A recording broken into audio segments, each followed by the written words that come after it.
दोस्तों नमस्कार, बहुत स्वागत आपका चौकस भारत में। मैं आपका दोस्त ब्रजेंद्र गर्दनीबाग में हैं और सभी नियोजित शिक्षक जो हैं वो अपने पुराने सीट को लेकर, जिस पर समायोजन की बात हो रही है, उसको लेकर धरना प्रदर्शन कर रहे हैं।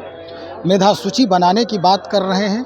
अलग अलग जो बातें हैं वो यहाँ पर अब शुरू हो गई है। दरअसल इनका कहना है कि आपने ही दर्द दिया है, आप ही दवा देंगे। इस दवा को मांगने के लिए आज गर्दनीबाग के धरना प्रदर्शन में ये लोग बैठे हैं। हम जानने का प्रयास करते हैं कि पूरा मसला जो है वो क्या है। सबसे पहले जो यहाँ अभ्यर्थी हैं उन्हीं से हम जानेंगे क्या है पूरा मामला। मामला यह है सर कि मेरा नाम पवन कुमार, हम वैशाली जिला से है। मामला यह है कि जो 1,20,000 कल नियुक्ति पत्र गांधी में मिला है, गांधी मैदान में, तो हम लोग का ऐसे कोई एतराज़ नहीं, लेकिन उसे प्रोविजनल मिला है क्योंकि उसमें बहुत सारा ऐसे अभ्यर्थी जिसका 3 जगह है, कोई एक जगह जाएंगे, 2 जगह तो खाली हो जाएगा। उसके बाद सीटें फिर DL का भी रिजल्ट है तो वो सब भी हटेंगे। जो नियो टीचर है उन्हीं को मतलब ये सीट फ्रेशर पर ला दिया गया है, जबकि सरकार राजकर्मी का दर्जा दे रहा है। तो हम लोग सरकार से मांग करते हैं कि उन्हीं के सीट पर समायोजित कर दिया जाए, उन्हीं के सीट पर रखा जाए नियो टीचर को। और सेकेंड मेरिट के लिए हम लोग मतलब जल्द से जल्द जारी किया जाए। हम लोग सरकार से मांग करते हैं, विभाग से मांग करते हैं और आयोग से मांग करते हैं। हम लोग का यही मांग है। यहाँ मांग कर रहे हैं या फिर कहीं गए भी हैं अधिकारियों से? देखिए, हम लोग गए थे वहाँ, दिलीप भैया के साथ गए थे। हम लोग को दिलीप भैया छात्र नेता है, हम लोग के हर दुख सुख दुख में भी खड़ा रहते हैं। हम लोग वहाँ गए थे, मिल करके भैया भी आए थे अंदर से, तो वहाँ पे आश्वासन दिया गया कि सप्लीमेंट्री रिजल्ट दिया जाएगा, लेकिन अभी तक कोई सुनवाई नहीं है। और हम लोग को दिलीप भैया हम लोग पर मतलब वहाँ पे लाठीचार्ज कर दिया गया है, मतलब BPSC आयोग के पास। तो पुलिस के काम है लाठीचार्ज करना, हम लोग काम है लाठी खाना। तो हम लोग तो भाई अपना हक के लिए लाठी खावे करेंगे, लेकिन ऐसे थोड़ी है जो पुलिस चाहे कि हम इसको आवाज़ बंद कर दे, जो छात्र नेता भैया इसको अब आवाज़ बंद कर, ऐसे तो नहीं होगा। जो हम लोग के हक की लड़ाई लड़ रहे हैं, सरकार का काम है, आप बहाली दिए हैं, अच्छा बात है, हम लोग तारीफ करते हैं, सरकार को तारीफ करते हैं कि इतना वैकेंसी दे रहे हैं, लेकिन सही से होना चाहिए। आप जो है एक वैकेंसी पूरा नहीं हुआ, दूसरा दे रहे हैं, कैसे दे रहे हैं? दूसरा एगो के मान लीजिए 1,70,000 दिए, 1,70,000 में जो है से अभी 1,20,000 हुआ, लगभग 50 सीट उसमें खाली है।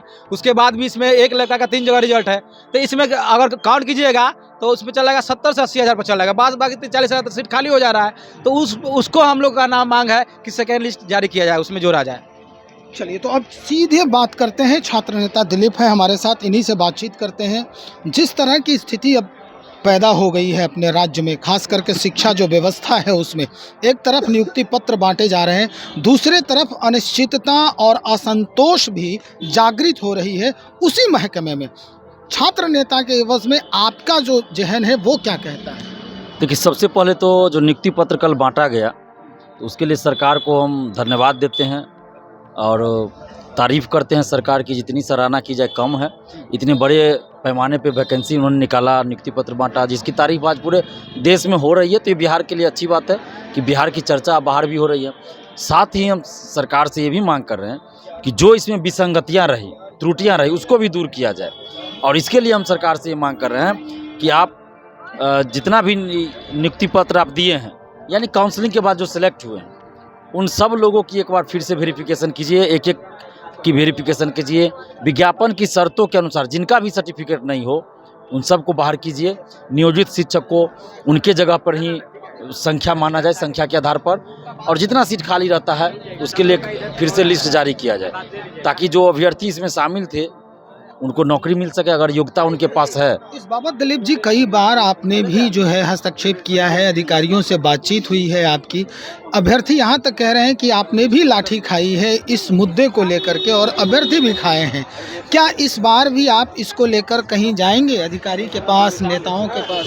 देखिए, नेता लोग से तो मिलने का कोई फ़ायदा नहीं है, और हम तो किसी नेता से मिलने में कोई रुचि भी नहीं रखते हैं, क्योंकि हम 2016-17 में बहुत प्रयास किए, बड़े बड़े नेताओं से भी मिले कि भाई अभ्यर्थियों और स्टूडेंट्स का जो मुद्दा है, उस समय हम भी परीक्षार्थी हुआ करते थे कि उनके लिए थोड़ा हमारे लिए आवाज़ उठाइए।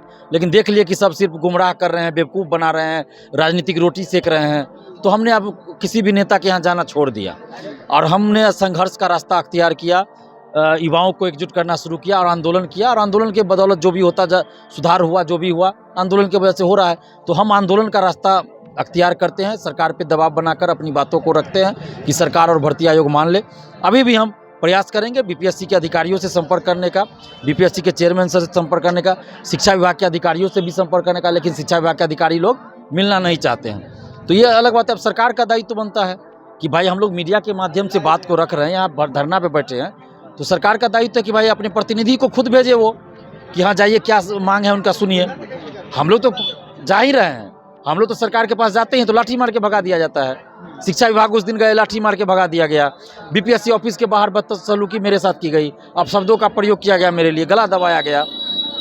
तो अब तो सरकार को चाहिए ना कि आप प्रतिनिधि भेजिए वार्ता करने के लिए कि भाई क्या डिमांड है। वो तो डिमांड उनको पता है, लेकिन फिर भी उनको लगता है तो प्रतिनिधि भेजिए, अभ्यर्थियों से बात करें, इनकी समस्या का समाधान होना चाहिए, नहीं तो अभ्यर्थी अनिश्चितकालीन हड़ताल पर बैठे रहेंगे। तो मतलब यही है कि अब नहीं सुनेगी सरकार तो अनिश्चितकालीन हड़ताल जारी रहेगा। बिल्कुल जारी रहेगा, क्योंकि ये कोई गलत डिमांड नहीं है। अगर गलत डिमांड होता इन लोगों का तो हम इनका साथ देने के लिए यहाँ मौजूद नहीं होते। इनका डिमांड सही है, इसलिए हम यहाँ मौजूद हैं। दिलीप जी, चुनावी माहौल बन रहा है, चुनाव में हर बात मानी जा रही है, यही वजह है कि लगातार जितने भी जो मांग करने वाले लोग हैं, चाहे वो स्वास्थ्य विभाग के हों, शिक्षा विभाग से संबंधित हो या अन्य किसी विभाग से संबंधित हो, वो डिमांड कर रहे हैं लगातार सरकार से। सरकार की भी एक दायरा है, मजबूरी है, वो किस किस की बात सुनेगी, क्योंकि चुनावी समर है। नहीं तो इसमें मजबूरी की कोई बात ही नहीं है ना। इसमें कहाँ कोई, जितना वैकेंसी सरकार ने निकाला उतने तो बहाली कीजिएगा ना। हमने तो पहले ही कहा था, जब वैकेंसी आई थी जून जुलाई में, हमने कहा था कि 1,70,000 आप कह रहे हैं तो 1,70,000 स्कूल में पढ़ाते हुए दिखना चाहिए, योगदान करते हुए दिखना चाहिए। तो अब ये संख्या कम हो गया उनका, 1,22,000 था, फिर 1,20,000 पे आ गए। अभी तो 50,000 पहले ही कम हो गया ना इनका, अभी और कम होगा। तो हम तो ये कह रहे हैं सरकार से, यानी कि पूरी बहाली तो आपने किया ही नहीं, तो किस तरह की बहाली हो रही है, सिर्फ संख्या दिखा रहे हैं। तो हम तो उसके बावजूद भी हम सरकार की तारीफ कर रहे हैं, धन्यवाद दे रहे हैं, लेकिन जहाँ कुछ गड़बड़ी हो रही है तो सुधारना तो चाहिए ना। आप सुधारिए उस चीज़ को, हम तो इतना ही मांग कर रहे हैं, और तो कुछ मांग नहीं कर रहे हैं। जो गड़बड़ी काउंसलिंग में हुई है कि काउंसलिंग में सर्टिफिकेट की जाँच सही से नहीं हुई, तो उसकी आप जाँच कीजिए सही से। जो अगर विज्ञापन की शर्तों के अनुसार जिनके पास डॉक्यूमेंट्स नहीं है उनको बाहर कर दीजिए, इतना तो डिमांड है हमारा। चलिए, बहुत शुक्रिया जानकारी देने के लिए। तो हमारे साथ छात्र नेता दिलीप भी इस आंदोलन में शिरकत कर रहे हैं।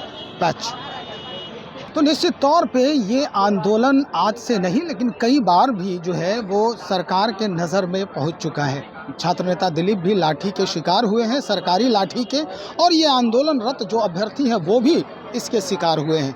निश्चित तौर पर सरकार क्या कुछ करेगी इनके लिए, अब इंतज़ार ही करना लाजमी है। देखते हैं छात्र नेता दिलीप भी इसके लिए कहां तक अग्रिम कार्रवाई करते हैं। बने रहे हमारे साथ, हम और भी खबरों को लेकर आ रहे हैं। बहुत शुक्रिया।